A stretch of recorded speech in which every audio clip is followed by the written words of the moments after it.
Okay, today's video, this one really did a number on my brain, but we need to talk about North Atlantic right whales. So I kind of had to crop this to make it fit for TikTok. I'm new to this, bear with me. Anyways, as you can see, approximately 360 whales remain. Since 2017, they've been experiencing unusual mortality events. This is the breakdown of the unusual mortality event. I'd like to add there are only about 57 calves have been born since 2017. And as you can see, entanglement and vessel strikes are pretty big factors here. Getting into it, the areas in blue here show where these whales live. As you can see, pretty much all along the East Coast, and then there's some up in UK and all. Which I'm sure they have their own laws, but today I'm just going to be talking about the United States. Right whales help keep our oceans balanced, just like many of our creatures do. They eat plankton and krill, which in return actually kind of act fertilizer for phytoplankton. Which for those of you who don't know what phytoplankton is, it pulls carbon from the atmosphere, giving us cleaner air to breathe. If you didn't know, 50% of our oxygen comes from the ocean. This right here, so it shows the current speed zones for vessels 65 feet or longer. I'm not going to go into dates for these, because they all kind of have their own different zone dates, but they all fall between November 1st and April 30th. This here is the proposed speed zone. So this is the one that we're going to kind of be talking about today. So as you can see, it's now covering the entire East Coast. This one here also does show the dates on here, but the basis of it is basically extending it from April 30th to May 31st. The other big thing to point out here is it is dropping the vessel size to 35 feet or longer. Speed itself isn't really changing. Now, of course, there are always the ones that have to propose these types of things. So we're going to call out National Marine Manufacturers Association today. So here's the reasons that they don't want this proposal to go through. A lot of these don't even make sense to me. First one is blanketing the entire East Coast with mandatory speed zones will curtail millions of recreational boating and fishing trips. Extending static speed zones as far as 90 miles from shore could cancel up to 70,000 annual fishing trips in the Atlantic. So I fish. I admit I haven't been deep sea fishing. I can't really figure out how it could cancel up to 70,000 trips.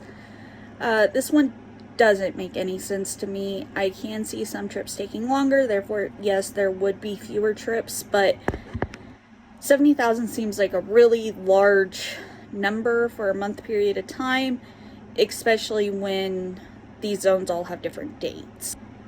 This one I had to think about for a moment. Adding more days to enforcement periods compromises marquee recreational fishing seasons. Over 25% of fishing trips in the Atlantic Ocean occur during the proposed enforcement extension period, November to May. The proposed rule will likely force the canceling of these fishing trips, impacting coastal economies and small businesses. Once again, not really. So, the NOAA is proposing to extend the current law by 30 days.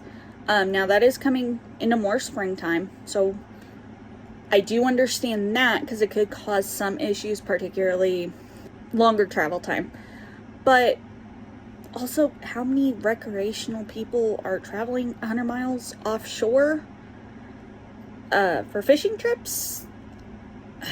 That's not a day trip for most people. I mean, even in a car, that's not a day trip in most cases. Now, this one actually kind of made sense to me, but I feel we'll get into this. NOAA's proposal would exacerbate existing enforcement challenges. By extending the static speed zones, the agency will be more tasked with monitoring thousands of additional boats for more days in wider swaths of the Atlantic, including areas where right whales have not been observed in decades or ever. So, this is partially right, but as we saw from where our right whales live, they live all along the East Coast. But basically, they're going to have to use more resources to monitor, which, yeah, you would. This is what they want the NOAA to do. Basically, keep restriction threshold to vessels 65 foot or longer, forego the blanket approach. So basically, keep the same model that we have already with the spotted and go away with the, the full East Coast where we know that right whales live.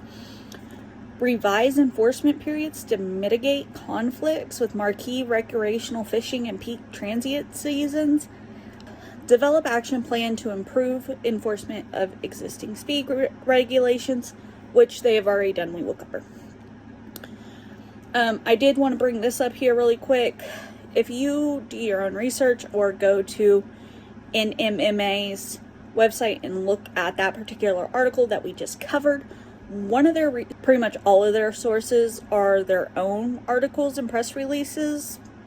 Also, they try saying that vessels smaller than 65 feet aren't an issue, but we have science. We can kind of gauge sizes of things. Speed enforcement is kind of the big thing here, and actually the only thing that actually made semi-sense out of that whole thing. So this is their plan, NOAA's plan to enforce it that they have released. Industry and public outreach. Basically help prevent violations before it happens. Automatic identification systems to detect speeding. Portable radar units to detect speeding by vessels not carrying AIS. Active patrolling of seasonal management areas. You can also see that they have assessed $950,306 in civil penalties for vessels exceeding these regulations only in 2022 and 2023, as well as other speeding violations. So, long story short there, people aren't abiding by the already standing laws, so we're going to have to already up the enforcement anyways. This is just some recent updates. As you can see, this is pretty recent. May 16th of this year. Hadn't been seen in a while. You can go to NOAA's websites. You can actually read all about the whales that they have found and all the updates. This one's also really recent, so it's not like these incidents are far and in between. I mean, this was April and May. So as you can see, these whales are pretty at risk, and if something doesn't happen soon, they will be extinct. What's your opinions on this? Let me know.